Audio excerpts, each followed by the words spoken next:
Hi everyone, it's me, Chini again, and welcome back to my channel. Today is Sunday and I just thought I would film this. Again, it's a raw video again because I would like this to be natural. Since it's Sunday, I usually sat down on this table every Sunday and write my WCAL. What does WCAL means? It means wins, challenges, action plans, and learning or lessons. So I sat here every Sunday weekly and write down my week using those methods. So I will be walking you through doing that. So I have here my notebook. This is company notebook pero nilagyan ko lang siya ng sticker. And then lined notebook siya. This is where I usually write my journal and my thoughts, and I also have my pen. This is what I will be needing for me to do my weekly WCAL. Let's go!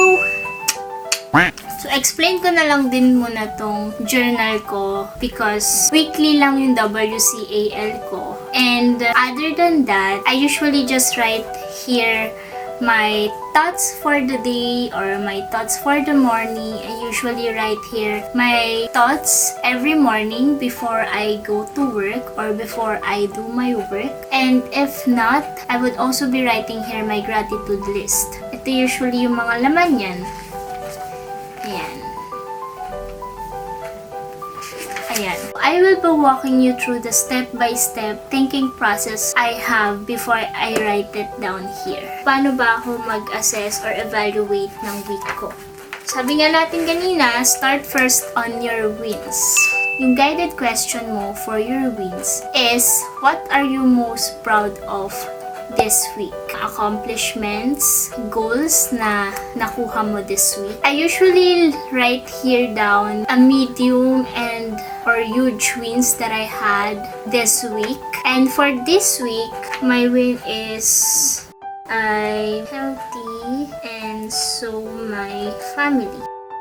So I think that's one of the biggest win for me kasi I just got home last week from a vacation with friends. So nakapag-isolate na ako and all. Healthy naman ako and I don't have any symptoms of COVID-19. So I think that's a great win for me. Second is that so I wrote here coaching session with Coach Ron. He is my strengths coach. It's a 12-week program wherein we talks about my strength and how can I leverage it, and as well as productivity and how my day works or my system in a day, ganyan. It's a win for me because ang dami ko natutunan with myself, and yun nga yung vlog ko last time na sinabi ko doon na meron akong fear kaya hindi ko ginagawa yung mga gusto kong gawin, which is video making. It's a win for me kasi even though ako yun, parang sometimes we need other people, especially their expertise with regards to those topics para ma-unlock natin yung being natin na takot, para mas ma-recognize natin na meron tayong takot, meron tayong doubts, meron tayong negative thoughts, most especially about ourselves. Kasi pag nalaman natin yon, we can move forward. Sobrang solid lang talaga ng session. Number 3 siguro would be my productivity at work. So it's also a win for me na productive ako sa work. My next win would be filming another vlog, and that is my previous vlog. So it's a win for me kasi parang ripple effect na nakapag-coach ako, and because of that, I had been productive in my work, and because of that, I had time to do what I love. It's a really great win for me. So, also had a win with bonding with loved ones and friends. Took a break. So, dahil nga I was out last week din, and meron din akong mga minute na friends, And I also had time for my loved ones, to bond with them and to have moments. It's also a win for me, and it's also a way for me to take a break from all the, hindi naman stress, but more like doubts and whatnot in myself. Meron talagang time na you're just maarte with yourself, but it's definitely okay as long as you recognize it and you know how to step up again or bangon ulit from that feeling. And for me, it's really taking a break kasi na-feel ko talaga na nare-refresh ako whenever I to take a break, and more importantly when I engage with other people, make time with them, eat with them, ganyan. So yeah. Kayo ba guys? Paano ba kayo nakakapag-take a break? Ano ba yung favorite thing to do nyo when you're taking a break? So, let's move on sa challenges. Sa challenge naman, ang guide question mo would be, ano naman yung hindi ka proud na nagawa mo this week?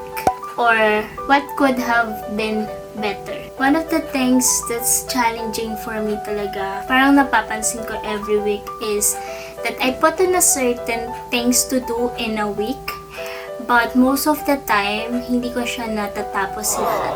Meron naman akong choice kung gagawin ko yung bagay na yun, and kung ililista ko siya sa weekly list ko. But, hindi ko naman siya nagawa. But, all the more, I wanted to ask myself a question, bakit hindi ko siya nagawa? Ngayon, ito talaga yung mga inaas ko sa utak ko. Bakit hindi ko siya nagawa?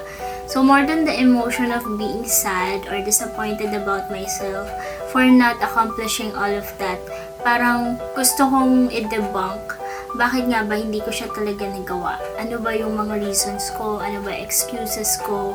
Ganyan, bakit hindi ko natapos yun? And then, knowing all of those, hindi na ako magiging emotional masyado because I know the reasons, and knowing the reasons can make me move forward through it. And next time I encounter that same struggle or that same excuse, alam ko na kung paano ko siya gagawin. The thing with challenges, kaya mahalaga siya isulat sa journal and i-evaluate yung week mo kasama yun, is for you to define ano ba yung importante talaga sa'yo. Kasi, if for example, sinulat ko dito yung certain task ko for the week, pero di ko siya nasulat, I feel disappointed kasi hindi ko nga siya nagawa. And then, I put it here sa challenges ko na hindi ko siya nagawa. It just means then na importante yung task na yun sa akin. And it's a challenge for me na hindi ko siya nagawa. I had the thought and the idea na itong task talaga na to, itong goal talagang to is importante sa akin. So, it's a challenge for me, and at the same time, kailangan ko siyang gawin. So, pupunta na tayo tuloy sa action plan. After ng challenges is action plans. Ang question dito is, ano yung mga gagawin mong action plan with regards to your challenges for this week? Tapos ko na rin isulat yung aking mga action plans for the week. I realized na yung mga action plans ko pala is same with my goals and tasks for the week.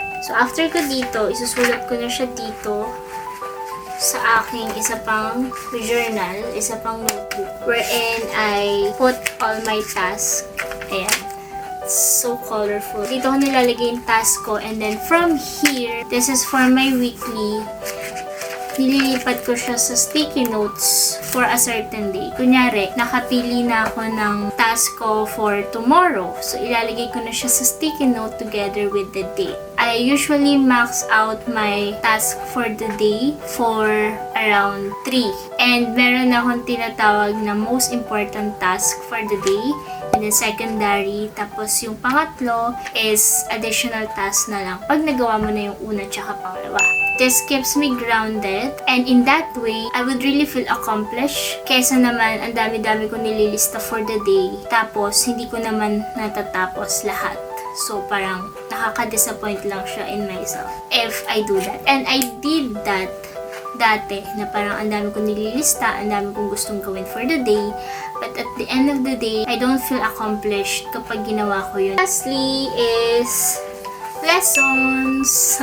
Some of the guide questions in listing down your lesson and the lessons that you've learned the past week is, ano yung nag-struck sa'yo the most in the book that you've read, in the people that you've talked to, or ano yung nag-struck sa'yong lesson from anywhere na nakita mo. Or, pwede rin na, ano yung na-realize mo sa sarili mo. It's mostly, kung ano na yung natutunan mo for the week. Kasi I believe na we will keep on growing or we will die. If we keep on growing, kahit 1% every day, kahit we just learn one principle every day, our life would be much more better. And we can be a better person for the world to advance. Inisip ko pa yung mga learnings na natutunan ko this week. Siguro one of it would be, this is what I learned from how to be a boss. Be unapologetically yourself. What does it mean to be unapologetically yourself? Let me share with you few lines here on the book that I've read. First off, being unapologetically yourself not just means na you would be unafraid of letting others know about your weirdness. There's more than that. There's more than being weird. So, parang sinasabi dito sa book na when you are unapologetically you speak of what you think of. Sinulat ko na lang dito muna sa journal ko yung thought ko about my learning sa book man na to. So, let me read this to you guys. Sabi ko dito, being yourself doesn't always mean showing your weirdness to people or being proud of your weirdness. It's having self-awareness and confidence because of it. It's owning and knowing our own beauty and appreciate it and speaking it out loud. Not sounding arrogant, but sounding sincere and empowering. Because who else can first empower or lift our own selves up, right? It's ourselves. And being able to accept who you are and looks at the moment. It's really a great and important lesson for me because meron kasi tayong tendency as a person to be, we want others to know that we are perfect, not making mistakes, but in reality, mistakes, flaws are still part of us. And if we're just aware of it, we can be unapologetically ourselves and show it to others. So, siguro yun yung favorite part ko of this week's lesson. Kahit kahapon ko lang talaga siya nabasa. Because it feels so right. I observe a lot of influencers, celebrities, and content creators na maraming bashers. And I think it's normal because you cannot please everyone. And if you wanted to please everyone, you cannot please someone. Wala kang ma-please kahit isa. What would you do? Diba? Can just be unapologetically yourself and do what you like, say what you like, because there would be people who would certainly love you for being who you are. And I think it's so beautiful. I think I'm done with my weekly WCAL. Yeah, I hope you guys enjoyed this video and I hope na ma-practice nyo rin to as well every week, or if it sounds hard on you, kung mahirap siya gawin for you, maybe you can do it every month, where you will sit down on a quiet place and write down all your thoughts about your month. But I do suggest na gawin nyo siya weekly para meron kang momentum and that you would know na rin kung ano ba yung goal mo for this week kasi meron na rin siyang action plans, diba? Yan lang siguro guys, i-share ko for you today, and I'm really grateful for the support that you are all giving me. Nung nag-start pa lang ako and up to this video, it's my ninth video on this channel, and I hope to see you next time. Bye!